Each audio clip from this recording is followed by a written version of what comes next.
30 साल हो गए हों, बच्चे नहीं हों, 35 साल हो गए हों, संतान नहीं हो, 25 साल हो गए, 20 साल हो गए, संतान का सुख ना हो, और डॉक्टर ने कह दिया कि कोई बहुत बड़ी बीमारी किसी व्यक्ति को है, रोग बड़ा है, बीमारी बड़ी है, और उस बीमारी का कोई हल, उस रोग का कोई हल नहीं दिख रहा, कोई हल नजर ना आ रहा।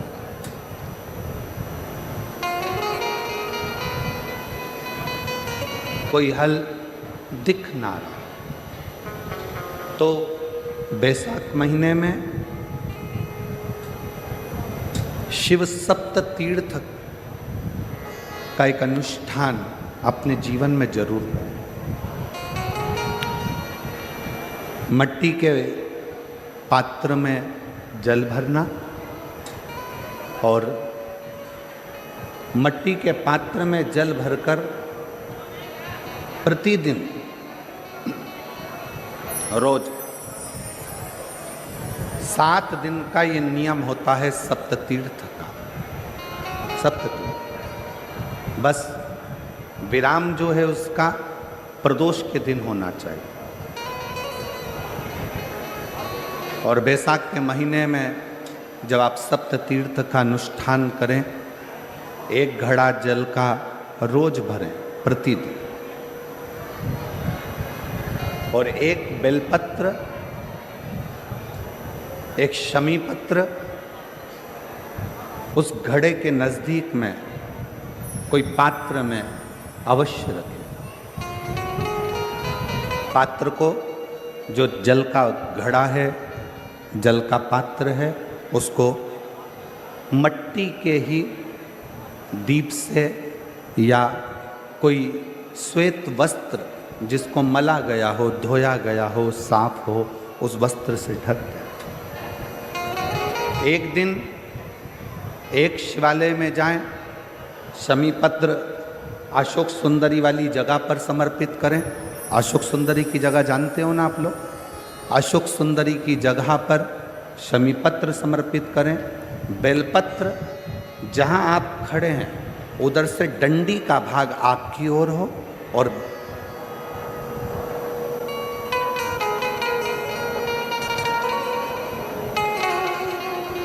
जहां आप खड़े हैं वहां डंडी का भाग आपकी ओर हो और बेलपत्र शिव जी को समर्पित करा जाए।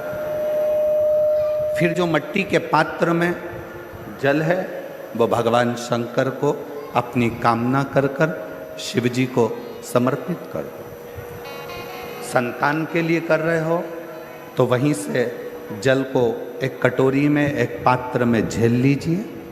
उस जल का आधा भाग नंदी के पास बैठकर आप ग्रहण कर लो, आधा भाग अपने पति को देना प्रारंभ कर दो। कोई रोग के लिए कर रहे हो, किसी बीमारी के लिए कर रहे हो, तो वो जल आप अपने घर की देहली में प्रवेश करने के पहले अपने मुख में उसको ग्रहण कर लो। एक दिन में एक शिवालय, दूसरे दिन दूसरा शिवालय, तीसरे दिन तीसरा शिवालय। अगर अपने नगर में, अपने गांव में, अपने क्षेत्र में 7 शंकर के मंदिर नहीं हो, यदि अपने गांव में, अपने नगर में, अपने क्षेत्र में 7 शंकर के शिवालय नहीं हो, तो मिट्टी का शिवलिंग बनाकर उस पे चढ़ाओ। पर रोज एक शिवालय अलग होना चाहिए प्रतिदिन। प्रदोष के दिन जब आप इस सप्ततीर्थ का विराम करेंगे, उस समय पर जल, जब प्रदोष काल आए, प्रदोष काल का जब समय हो जल चढ़ाओ सुबेरे, पर प्रदोष काल का जब समय हो उस जल का पान उस प्रदोष काल में कर लेना। प्रदोष को, जो प्रदोष काल में उस जल को शंकर का पंचाक्षर मंत्र नमः शिवाय, षडाक्षर मंत्र ओम नमः शिवाय या श्री शिवाय नमस्तुभ्यम बोलकर प्रदोष काल में उस जल का पान कर लें। बाबा को प्रार्थना करें, शिव से विनय करें। ये नियम केवल बैसाख के महीने में होता है, इसको बाकी के महीने में नहीं किया जाता है। इसको बाकी के महीने में नहीं करते, केवल बैसाख।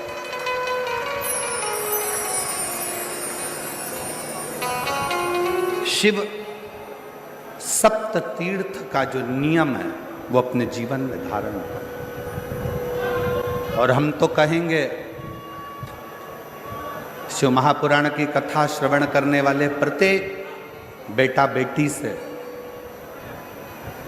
शिव महापुराण की कथा सुनने वाले प्रत्येक शिव भक्त से हम तो कहेंगे कि शरीर में कोई रोग नहीं भी है, संतान की प्राप्ति नहीं भी चाहिए, उच्च शिक्षा के लिए आप कर रहे हैं, अपने जीवन की खुशहाली के लिए कर रहे हैं, तो शिव का सप्त तीर्थ अनुष्ठान अवश्य करें, अवश्य करें और अपने जीवन को सार्थक करें।